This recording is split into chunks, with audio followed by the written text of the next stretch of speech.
Buenas tardes en esta otra nueva sesión cinéfila que ha organizado la Filmoteca Villaverde del Ayuntamiento de Madrid. Unas sesiones que tratan de recuperar y sobre todo de despertar la pasión por el cine y la relación que hay siempre entre los grandes maestros y los últimos estrenos, que eso es lo bonito. En esta sesión vamos a disfrutar de un título verdaderamente sensacional. Para algunos fue el mejor estreno de ese año, para otros es uno de los últimos epígonos del cine de Gran Guiñol, el cine del trampantojo.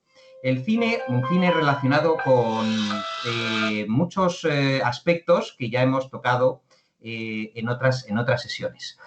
En este caso, se trata de Juan José Campanella y El cuento de las comadrejas. Es una película que está dirigida por este maravilloso cineasta argentino. Ya sabéis que, bueno, él es el autor de un montón de grandes clásicos ya del cine moderno, como El mismo amor, La misma lluvia, El secreto de sus ojos o El padre de la novia. En este caso, Juan José Campanella va a hacer un gran homenaje, lo vamos a ver después en el tiempo del debate, en el tiempo del análisis de la película, a un clásico del Gran Guiñol, a un clásico del cine argentino. Los muchachos de antes no usaban arsénico, del año 1976, es decir, estamos ante un clásico revisitado. Hay un montón de referencias cinéfilas en la película que vamos a irlas desgranando, pero sobre todo hay una reflexión. A pesar de que los personajes inician una competición para la supervivencia, ponen en marcha lo que pudiéramos llamar o llaman en el guión el juego de la verdad. El ratón y el gato, el cazador cazado, ¿quién engaña al engañador? Imagínense, unos villanos jovencitos, malvados, que llegan a un caserón y se encuentran con que hay unos viejecitos que no quieren deshacerse de esa gran mansión en la que viven. Es una lucha por la supervivencia, es una lucha entre los jóvenes y los mayores, el cambio de edad, el cambio de mentalidad.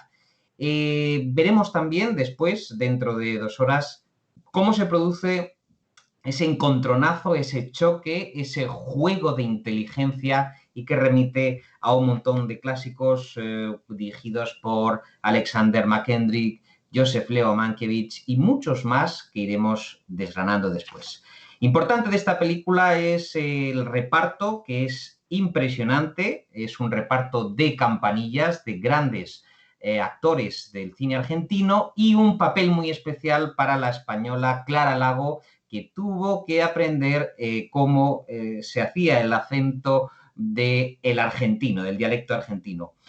Nosotros en esta película nos vamos a ir fijando, si os parece, en las relaciones que mantiene con clásicos del cine. Fijaos, por ejemplo, y luego lo vamos a ir viendo, el estrechísimo vínculo que Juan José Campanella establece con El crepúsculo de los dioses, aquella película maravillosa de Billy Wilder, Sunset Boulevard. Pero ojo, lo que yo digo siempre, lo interesante está en las fuentes primitivas, en las fuentes primarias, porque ya en Los muchachos de antes no usaban arsénico, de Martínez Suárez, el maestro de Campanella, ya están esos ingredientes de un montón de películas que nosotros vamos a ir entresacando de esta auténtica maravilla que es El cuento de las comadrejas. Disfrutadla, es un juego de inteligencia, ya digo, ha sido considerada por muchos críticos la mejor película de su año y nosotros nos vamos a volver a encontrar aquí en la Filmoteca Villaverde dentro de 2 horas y 4 minutos, es decir, a las 8:16, 17 minutos nos volvemos a encontrar y vamos a ir desgranando como las capas de la cebolla todos estos homenajes maravillosos de esta maravillosa película, El cuento de las comadrejas, de Juan José Campanella.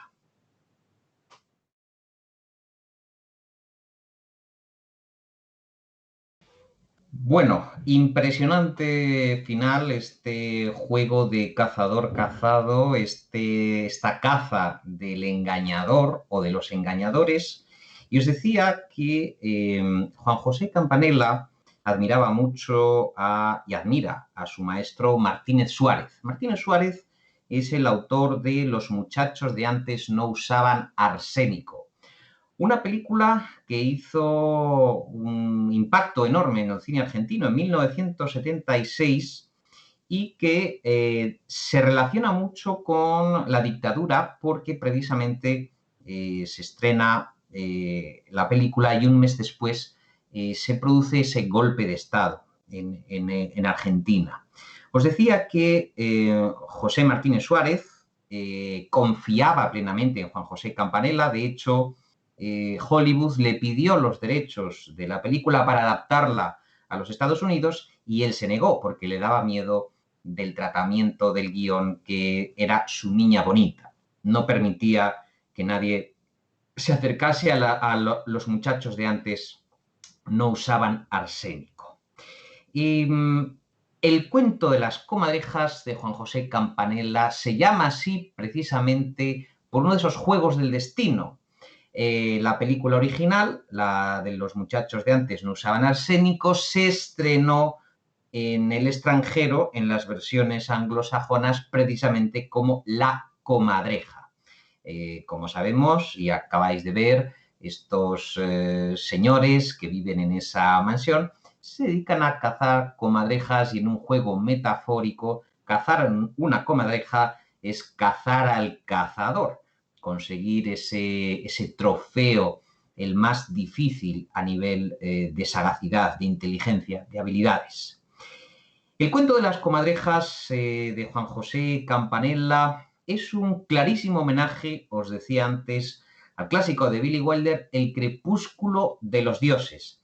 Acordaos, en El crepúsculo de los dioses, aquella Norma Desmond a la que da vida Gloria Swanson, una actriz que todavía vive de los sueños de esas grandes películas. Por supuesto, en la película nuestra querida protagonista, nuestra vieja gloria del cine argentino, también hace esa metanarrativa cinematográfica, porque si os acordáis, en El crepúsculo de los dioses, Norma Desmond está siempre viendo películas recluida en su habitación, en ese viejo caserón que es un continuo homenaje a las relaciones, por ejemplo, de Norma Desmond con sus viejos amigos del viejo Hollywood. Acordaos cuando está jugando a las cartas en esa partida que filma Billy Wilder, en la que están, entre otros, Buster Keaton, otro grandísimo actor. Bueno, aquí se produce esa atmósfera que muchos han calificado de granguiñolesca,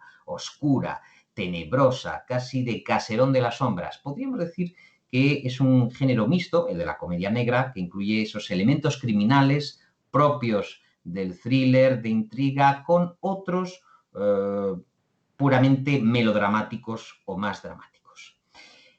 Como digo, la protagonista del cuento de las comadrejas vive en una mansión a las afueras de Buenos Aires, una mansión real, una mansión además que tanto Martínez Suárez en la película original como Juan José Campanella se esmeraron mucho en las localizaciones, en localizar verdaderamente una mansión que pudiese encajar muy bien con el guión de la película.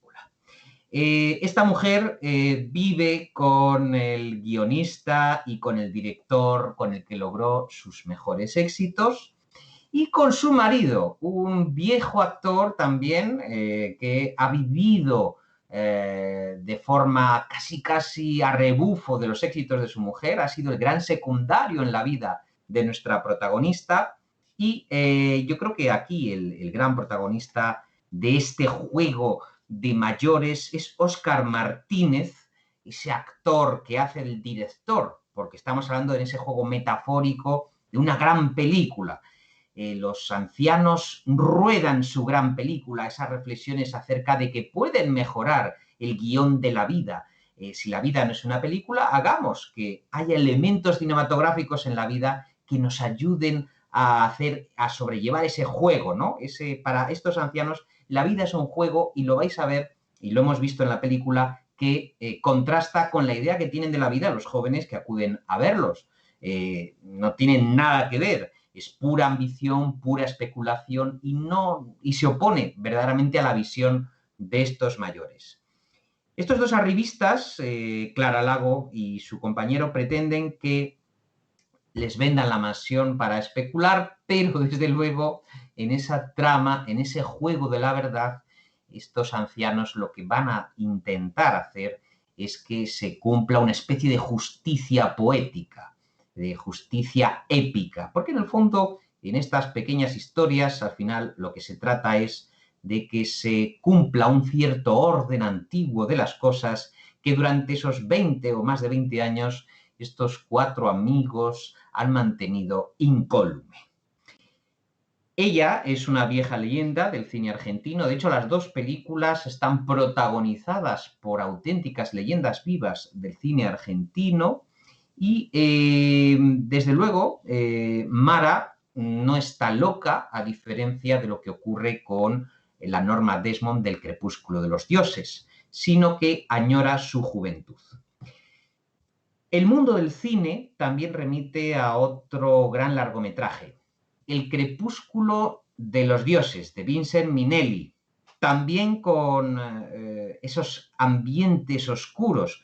Ya sabéis que El Crepúsculo de los Dioses es un homenaje al productor Val Lewton, aquel hombre que con poco presupuesto consiguió hacer los grandes ciclos de terror, por ejemplo, La Mujer Pantera, El Regreso de la Mujer Pantera, Yo anduve como un zombie, con un zombie, todas las películas que publicó y que se estrenó en la RKO en esa etapa dorada del terror. Por lo tanto, del Crepúsculo de los Dioses a Cautivos del Mal, nos encontramos con ese ambiente de decadencia cinéfila y sobre todo de las relaciones de amor-odio entre una compañía cinematográfica. El guionista, el director, el actor, la actriz principal. Acordaos de que ese Kirk Douglas con Lana Turner en Cautivos del Mal mantienen una relación muy tormentosa que afecta al curso de la película de la misma forma que las relaciones tormentosas que mantiene Mara con el resto de sus compañeros de mansión va a afectar al futuro del grupo. Es decir, está claro que los dos recién llegados, los dos jovencitos, no son más que un elemento catalizador que provoca la explosión, que provoca algo inevitable, que es el desorden de ese supuesto orden, de esa supuesta armonía, con ese gran misterio que habéis visto y que existía dentro de la casa.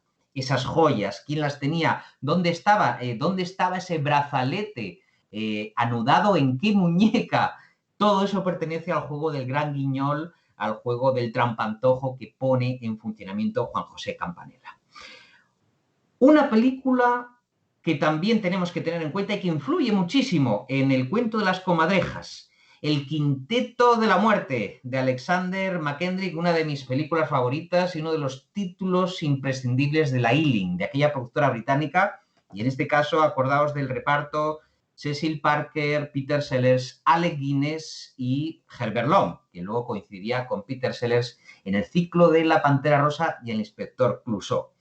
También El Quinteto de la Muerte está hablando de un grupo de amigos que no lo son tanto cuando hay un elemento en juego. En El Quinteto de la Muerte se trata de ese atraco con otro elemento catalizador externo. Si os dais cuenta, las dos películas tienen la misma arquitectura, que provoca que el grupo de la banda compita entre sí para conseguir ese ansiado premio. En este caso, en el caso del cuento de las comadrejas, es una casa, una mansión. Estos hombres no desean que los lleven a ninguna residencia de ancianos, a ningún complejo de apartamentos. Ellos quieren seguir en la casa y harán lo que sea necesario para permanecer en ella todo el tiempo posible, a pesar de que Mara es seducida por los cantos de sirena de estos dos jóvenes sin escrúpulos que acaban de llegar provenientes de esa agencia inmobiliaria.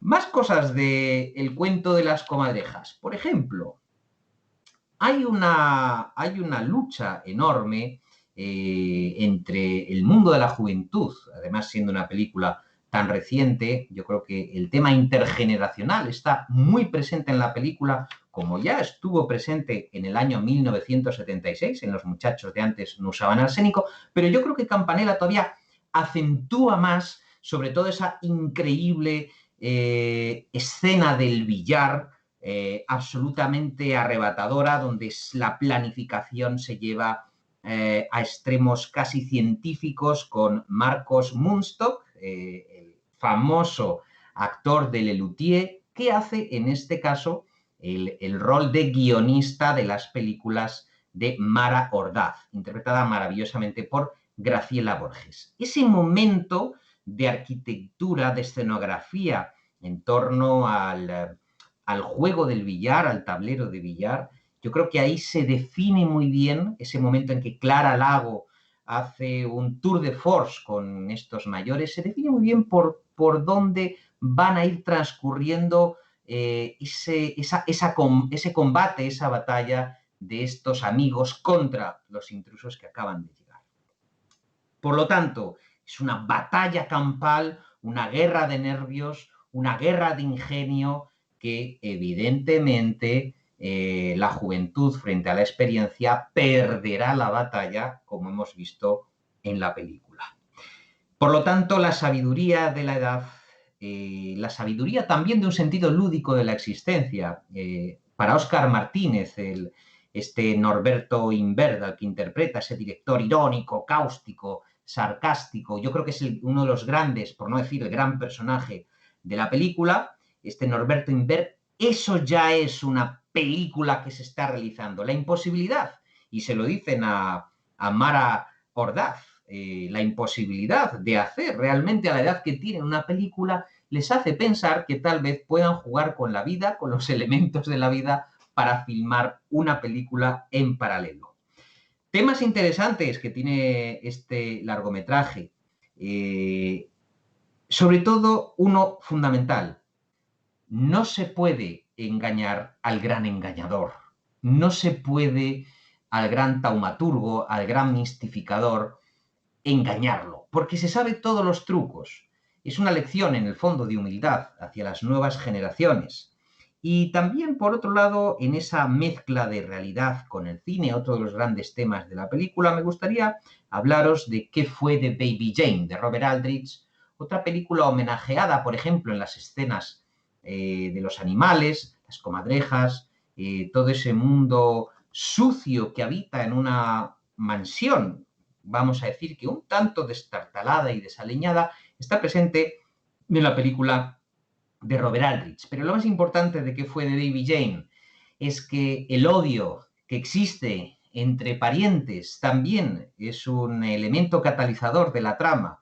Acordaos de esas dos hermanas interpretadas por Bette Davis y Joan Crawford, a las que homenajea Juan José de Campanella sacando del subsuelo de esa historia familiar ese juego de cuñadas, dónde estarán, ese juego de relaciones familiares que los recién llegados desconocen por completo, también está presente en el título de ¿Qué fue de Baby Jane?, que tanto le gusta a Campanella. Otro de los títulos que me gustaría relacionar con esta estupenda película es La huella, de Joseph Leo Mankiewicz. Otro juego de ingenio, de trampantojo, otro juego, en este caso, La huella es, ¿os acordáis?, sobre el teatro, donde el espectador nunca llega a saber exactamente dónde empieza la ficción y dónde termina la realidad. Campanella también juega muy bien a este juego que tanto le gustaba a Mankiewicz, el gran maestro del trampantojo en el cine, de los homenajes brillantes, de los diálogos llenos de ironía, que es uno de los grandes éxitos de esta película. Todos han valorado el maravilloso guión y, por supuesto, ahí también está la huella. El personaje de Óscar Martínez, el propio Campanella, en alguna entrevista ha reconocido que le recuerda mucho a Michael Caine. Acordaos, ese duelo entre Michael Caine y Laurence Olivier. Otra película que tiene mucho que ver con este cuento de las comadrejas, La trampa de la muerte, de Sidney Lumet, una continuación, una segunda parte disimulada de La huella también, como no, con Michael Caine, de nuevo otra mansión, otro grupo de personas llenas de ambiciones que juegan a la carrera de la vida y de la muerte, que juegan a matarse entre sí para conseguir un premio. Esta película, La trampa de la muerte, también ha sido muy reconocida como uno de los máximos exponentes de ese juego, de ese trampantojo. Os decía que entre varios homenajes hay una cosa muy curiosa, y es que siendo esta película la original del año 1976, la citada de Los muchachos de antes no usan arsénico, resulta que Billy Wilder en 1978, muchos años después del estreno del Crepúsculo de los Dioses, filma o revisita su película fetiche y filma Fedora del año 78. Fijaos lo visionario que era el propio Martínez Suárez al filmar 2 años antes que el maestro Billy Wilder, casi como una precuela de Fedora, porque de hecho hay planos si tenéis la oportunidad de ver la película original de Los muchachos de antes no usaban arsénico, hay planos verdaderamente calcados luego en la película de Fedora, sobre todo por la manera de vestir de Mecha Ortiz, que es la protagonista primera de aquella versión. En el reparto están Narciso Ibáñez Menta, Mario Soffici, Arturo García Burr y la joven Bárbara Mújica. Una película deliciosa. Yo no sabría cuál elegir de las dos porque se complementan muy bien y os invito a que ahora u otro día la veáis porque está disponible además en YouTube, en algunos canales online y es muy agradable de ver. Os decía, tan importante es que forma esa bisagra, año 76, película argentina, año 78, Fedora. La forma de vestir de Mecha Ortiz es exactamente igual a la de Fedora.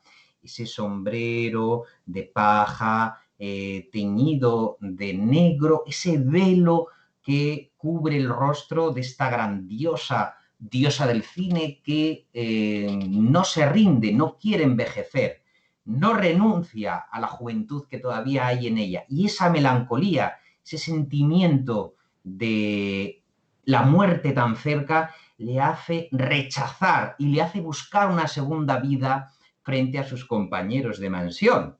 Ella quiere seguir viviendo, quiere, si os dais cuenta, reeditar el mundo de los años dorados del cine. Importante también del cuento de las comadrejas, la especulación urbanística moderna, la marginación de las personas mayores, el rechazo que produce en las sociedades modernas el envejecimiento.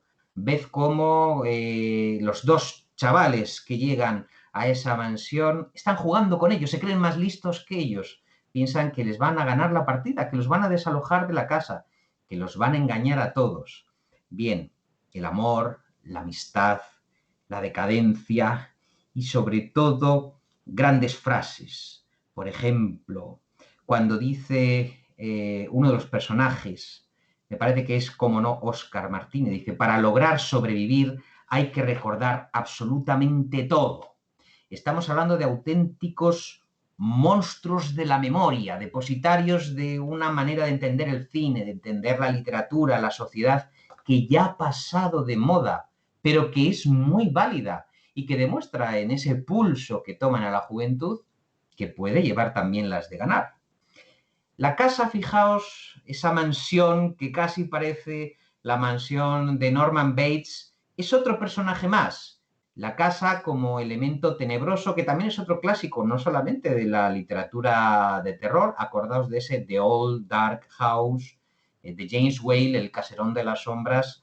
Luego habrá alguna que otra película de terror en la Argentina de los años 60, en blanco y negro, también muy sugerente. Así que la casa configura también ese último personaje de este gran guiñol, esta película macabra acerca de los vivos, los muertos, la gente que se muere casi voluntariamente, conducida, manipulada por los viejecitos.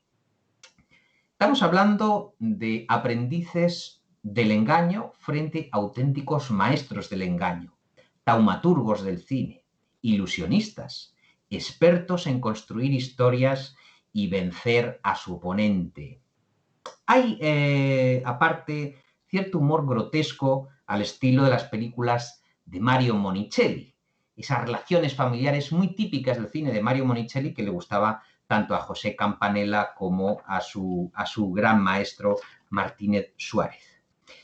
Hay algún epígono, por ejemplo, de esta tradición, y que yo creo que también ha influido en cierta forma en la película de Campanella, una película de Sally Potter muy interesante también, que se titula The Party, que es una comedia negra también en torno a las herencias, las relaciones, los odios, las parejas desgastadas, los mayores que llegan a una edad provecta sin haber hecho del todo los deberes y haber dado el cariño que se merecían las gentes de su entorno. Por lo tanto, también echad un ojo a The Party, esa comedia que denominó Sally Potter una comedia de proporciones trágicas, una tragicomedia, como La Celestina, podríamos decir.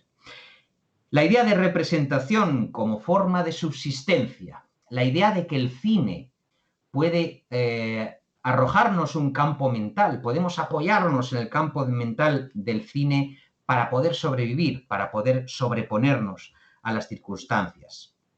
Interesante también, quería haceros también un pequeño apunte acerca de el plan que tienen los jóvenes de tentar a Mara con el guión, con ese guión que se le ofrece cuando le dicen que es que usted tiene que volver a los grandes escenarios. En el fondo forma un complejo de cine dentro del cine, de cubo, complejo metanarrativo, donde ese propio guión que está pensando Mara con los chicos está ya dentro de ese gran guión de la vida que le está escribiendo ese grupo de viejecitos muy peligrosos. Con respecto a la puesta en escena, vamos a destacar a Nelson Luthi, el director artístico de la película, del Cuento de las Comadrejas, que decidió, si os dais cuenta, elegir un escenario sobrecargado, barroco, abarrotado, abigarrado, muy al estilo, dice él en alguna entrevista, de Rembrandt. Si os dais cuenta, el claroscuro, los colores difuminados, pero a la vez brillantes, incididos por algunos momentos de luz fogosa, eso da un tono ténebre, un tono muy propio de Rembrandt a la escenificación.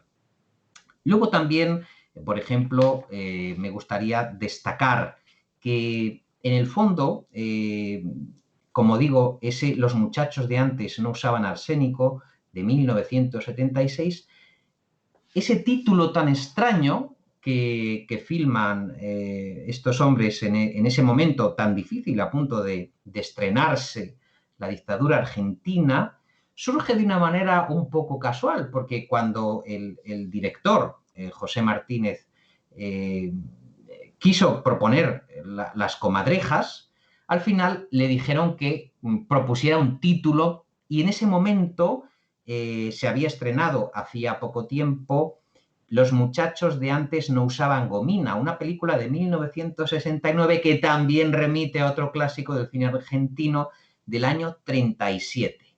De manera que, fijaos el juego de espejos.